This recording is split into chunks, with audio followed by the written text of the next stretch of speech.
A new game appears on sale. You watch the trailer, read several reviews, and imagine playing all weekend. The purchase button begins to feel strangely irresistible. You click it, and a small wave of excitement arrives. Sometimes that excitement peaks before the download even finishes. The game enters your library and remains untouched. A few weeks later, you buy another one. Your collection grows much faster than your actual playtime. This creates a familiar contradiction. Why can buying games feel better than playing them? The answer begins with anticipation. Before playing, the game contains every experience you hope it might provide. It could become your next favorite story. It could restore the excitement gaming once created. It could fill a quiet weekend with discovery. None of those possibilities has been tested yet. The unplayed game therefore remains perfect inside your imagination. Playing transforms unlimited possibility into one specific experience. The combat may feel repetitive or the story may start slowly. Reality must eventually replace the ideal version you imagined. Buying preserves the fantasy while playing risks disappointing it. This makes anticipation emotionally safer than experience. The mind can enjoy a promise without confronting its limitations. Psychologists sometimes distinguish wanting from liking. Wanting pushes you toward an anticipated reward. Liking describes the pleasure received after obtaining it. Those two systems do not always move together. You can strongly want a game that produces little enjoyment. The purchase resolves the wanting before the playing begins. That resolution can feel complete enough to reduce curiosity. The game was exciting while it remained slightly out of reach. Once owned, the tension disappears. Your attention quickly searches for another promising object. The store provides an endless supply of fresh possibilities. Each page offers a new world without demanding real commitment.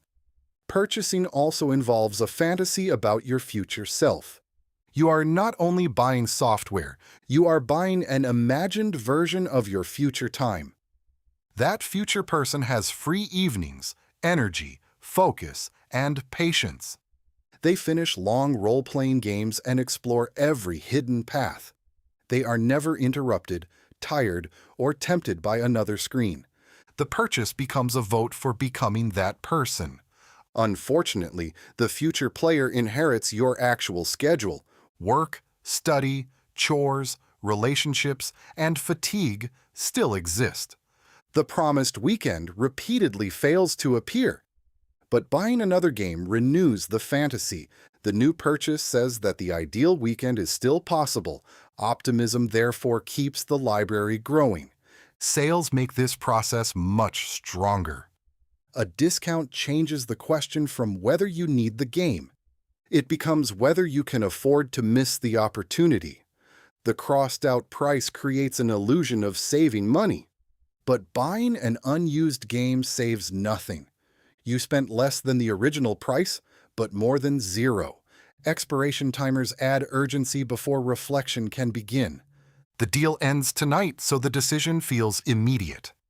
Scarcity makes an ordinary option appear unusually valuable. Bundles increase the pressure by offering several games together. You may want only one, yet the entire package feels efficient. The unused games quietly enter the backlog as collateral. Digital stores make this acquisition almost frictionless. No shelf becomes crowded and no physical box remains visible. One click converts money into another icon. Because the cost occupies no space, accumulation feels harmless. The library can expand for years without looking excessive. Ownership itself can also become rewarding. A large collection provides a sense of abundance and security. It says that entertainment will always be available. Different games represent different possible moods and identities. One promises adventure, another mastery, and another social connection. Collecting them feels like collecting future versions of yourself. The library becomes a museum of possible experiences. Unfortunately, a museum is easier to build than to live inside. Playing requires attention, effort, learning, and emotional availability. Buying requires only curiosity and a payment method. The easier behavior naturally happens more often. Choice overload appears when the collection becomes too large. Opening the library presents dozens or hundreds of valid options. Every choice excludes many other possibilities. Starting one long game means not starting another tonight. The mind begins comparing genres, reviews, lengths, and moods. Decision-making consumes the energy originally reserved for play. You scroll through the library and launch nothing. Ironically, another purchase can temporarily solve that paralysis. The newest game rises above the older choices. For a moment, the decision becomes obvious, but novelty fades, and the new game joins the same crowded shelf. The solution to too many choices creates even more choices. The backlog eventually stops feeling like a collection. It begins feeling like a list of unfinished responsibilities. Each icon represents money spent and an experience not completed. Games designed for relaxation now produce low-level guilt. You may force yourself to play the oldest purchase first. This turns leisure into unpaid administrative work. Finishing becomes more important than enjoying. Long games feel threatening because they delay the rest of the list. Short games become attractive because they can be removed quickly. Your attention shifts from experience toward backlog management. The phrase "pile of shame" reveals this emotional transformation. Possessions that once promised joy now seem to judge you. Sunk costs can make abandoning them feel irresponsible.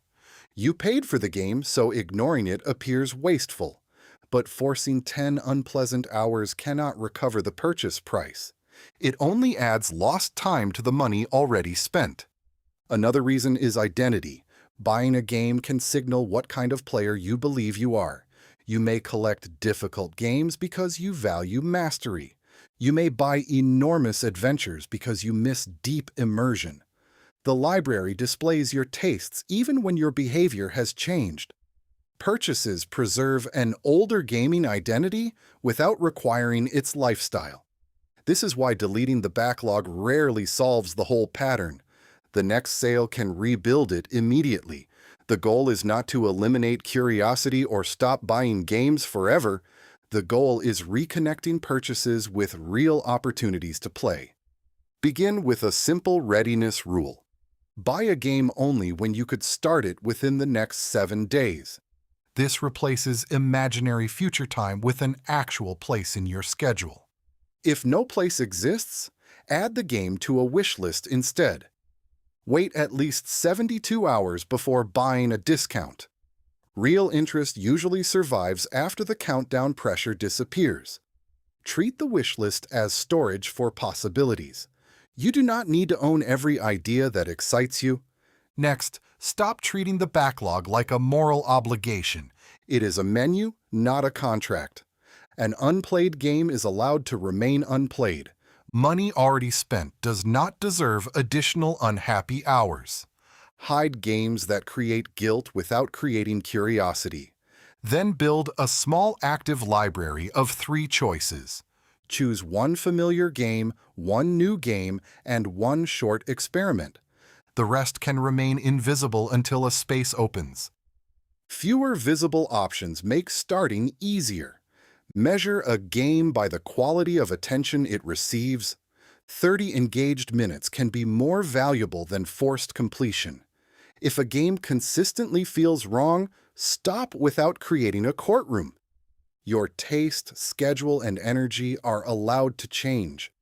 Consider recording what you played instead of what you purchased. Memories reveal value more honestly than the number of owned icons. The most valuable game is not always the cheapest purchase. It is the one that becomes a real experience. The next time a sale appears, notice which future you are imagining. Ask whether that person has a real evening available this week. If the answer is no, keep the possibility without buying the obligation. A library should invite you to play, not remind you to feel guilty. Games become valuable when they enter your attention, not merely your account.